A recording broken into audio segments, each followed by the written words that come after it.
नमस्कार दोस्तों, मैं अंकुर उपाध्याय स्वागत करता हूं आप सभी का एक बार फिर से अपनी नई वीडियो में।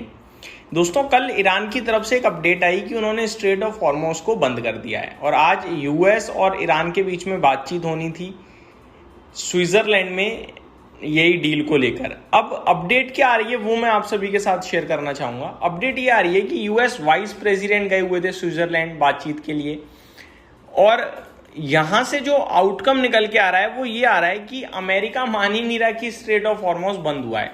इवन अमेरिका ये कह रहा है कि उनकी मिलिट्री क्लोजली मॉनिटर कर रही है स्ट्रेट ऑफ हॉर्मोज को और वहां से कच्चा तेल शिप्स टैंकर्स लगातार पास हो रहे हैं। इवन उन्होंने एक डेटा भी शेयर किया है जो कि काफी इंटरेस्टिंग है और वो कह रहे हैं कि अच्छा खासा जो कच्चा तेल है वो निकल रहा है स्ट्रेट ऑफ हॉर्मोज से, तो ये काफ़ी स्ट्रॉन्ग और काफ़ी अच्छी बात है। 60 डेज तक जो स्ट्रेट ऑफ हॉर्मोज है वो टोल फ्री है और अगर डील आती है तो आफ्टर 60 डेज भी strait of Hormuz toll free ही रहेगा। अब डिटेल समझते हैं एक एक करके कि क्या आउटकम आया है। सबसे पहले US vice president JD veins Switzerland पहुंच गए हैं ईरान के साथ नेक्स्ट राउंड की पीस टॉक के लिए। पिछले वीक यूएस ईरान के बीच इंटर्म एग्रीमेंट साइन हुआ था। अब दोनों कंट्रीज के पास 60 दिन का फाइनल समय है फाइनल डील तैयार करने के लिए। अब स्ट्रेट ऑफ हॉर्मोज का क्या इशू चल रहा है। स्ट्रेट ऑफ हॉर्मोज का इशू ये है कि ईरान ने क्लेम किया है कि हॉर्मोज को फिर से क्लोज किया जा रहा है, लेकिन यूएस मिलिट्री ने कहा है कि शिपिंग रूट अभी भी ओपन है और ऑयल टैंकर्स नॉर्मल चल रहे हैं।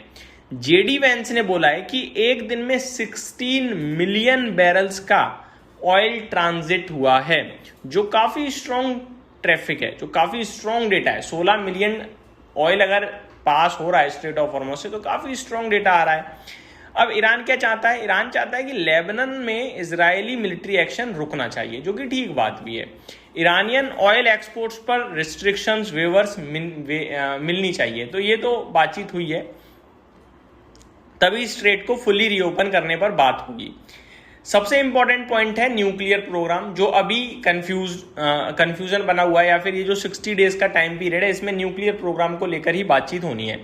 यूएस चाहता है कि ईरान के इनरिच्ड यूरेनियम स्टॉकपाइल को सिक्योर या रिमूव किया जाए।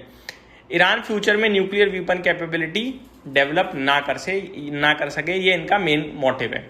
अगर ईरान एग्रीमेंट फॉलो नहीं करता तो US economic pressure sanctions use कर सकता है। डोनाल्ड ट्रंप ने कहा है 60 डेज के सीज फायर पीरियड में हॉर्मोज पर कोई टोल नहीं लगेगा। अगर फाइनल डील फेल होती है तो फ्यूचर में यूएस टोल्स या प्रेशर मेजर्स कंसीडर कर सकता है।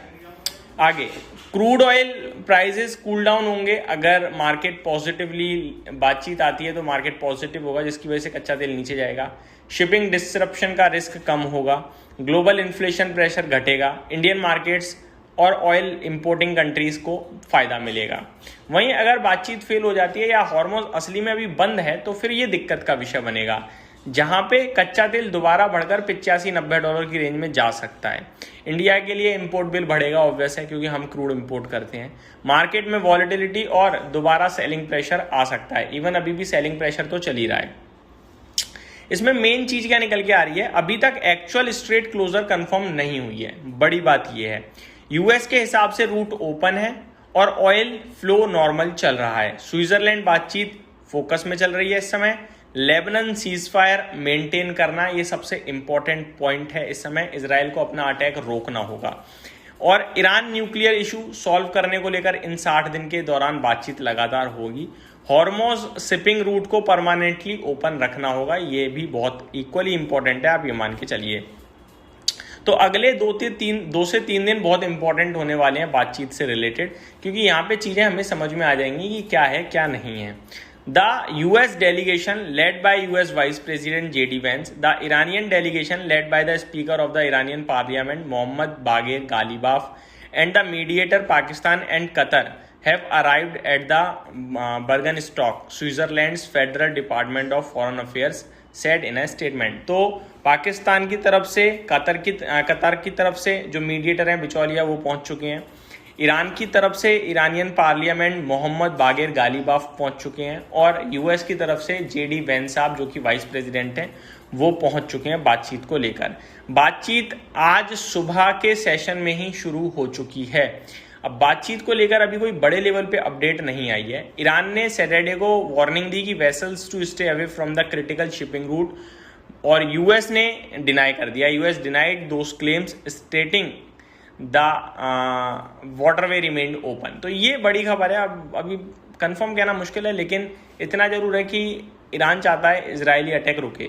कुछ इजरायली अटैक को भी बताना चाहूँगा। Israeli strike in southern Lebanon killed at least 16 people including 2 children, AP reported। 16 लोगों को मारा गया, इसमें 2 बच्चे थे। आगे AP ने रिपोर्ट कराई है। Citing Lebanese authority, Lebanon's state run national news agency said 7 people remained trapped beneath rubble in Nabatea and nearby villages following the attack according to AP। तो वो इजरायली अटैक लगातार जो चल रहा है वो डैमेज कर रहा है काफ़ी कुछ। तो ये मेरी तरफ से अपडेट्स थी। उम्मीद करता हूँ जानकारी पसंद आई होगी। Thank you so much for watching this video. Have a great day guys.